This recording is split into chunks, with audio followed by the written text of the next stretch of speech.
நேற்றுமே இந்த சப்பாத்தியை நம்ம அப்படியே தவால போட்டோன்னா ரொம்ப ஹார்டாகிடும். இது மாதிரி நம்ம பொடி பொடியாக வெட்டி கடாயில் போட்டு வதக்கிட்டோம்னு நினச்சிங்களேன், அது சாப்பிடவும் நல்லாயிருக்கும். அதுக்கு ஒரு வெங்காயம் கட் பண்ணியிருக்கேன், ஒரு தக்காளி கட் பண்ணியிருக்கேன், குடமிளகா ஒன்று கட் பண்ணியிருக்கேன், கருவேப்பிலை, முட்டை. இப்போ இதை வச்சு தான் நம்ம செய்ய போகிறோம். பார்க்கலாமா? வச்சு இதில் ஊற்றிக்கணும். ஊற்றிட்டு இப்போ நான் 2 முட்டை போடுறேன். நாங்கள் 2 பேர் இருக்கோம் இல்லையா, அதனால் 2 முட்டை போட்டு இதை கொஞ்சம் பொரிச்சு எடுக்கணும்.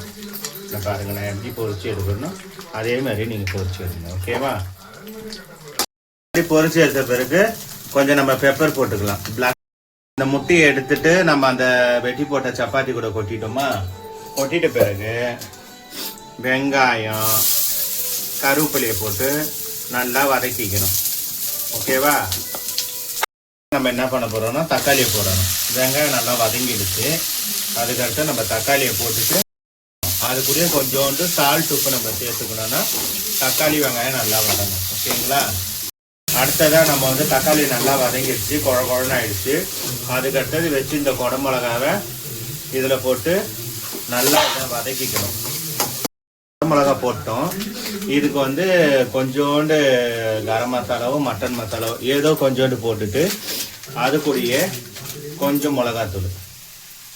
ஓகேவா? நம்ம போட்டாச்சு. கொஞ்சம் உப்பு போட்டுங்க. உங்களுக்கு தேவைக்கேற்ற காரமோ உப்போ நீங்கள் சேர்த்துக்கிட்டீங்கன்னா இது ரொம்ப நல்லா இருக்கும். குழந்தைங்களும் நல்லா விரும்பி சாப்பிடுவாங்க. நீங்கள் ஹோட்டலுக்கெல்லாம் போய் ரொம்ப செலவு பண்ணுறதுக்கு இது கொஞ்சம் நல்லா இருக்கும். உங்களுக்கு கொஞ்சமாக தண்ணி ஊற்றிக்கிட்டோம். ஏன்னா இந்த குடமிளகா லைட்டாக வேகணும். லைட்டாக வெந்தால் போதும், ரொம்பலாம் வேக தேவையில்லை, லைட்டாக வெந்தால் போதும். அதுக்கோசம் கொஞ்சோண்டு தண்ணி ஊற்றிட்டு உப்பு காரத்தை நீங்கள் செக் பண்ணிட்டீங்கன்னா முடிஞ்சிருச்சு. இப்போ நம்ம லைட்டாக எண்ணெய் பிரிஞ்ச பிறகு இதில் நம்ம வச்சு இந்த முட்டையும் அந்த சப்பாத்தியும் இதில் போட்டு கலரிடும். ஒரு 2 நிமிஷம் கலர்னா போதும், ரெடி ஆகிடும். சுட சுட நீங்கள் சாப்பிட்றதுக்கு உங்களுக்கு நல்லாவும் இருக்கும். இப்போ ரெடி ஆகிடுச்சு. அவ்வளோதான். இது 2 உங்கள் வீட்டில் ட்ரை பண்ணி பாருங்கள்.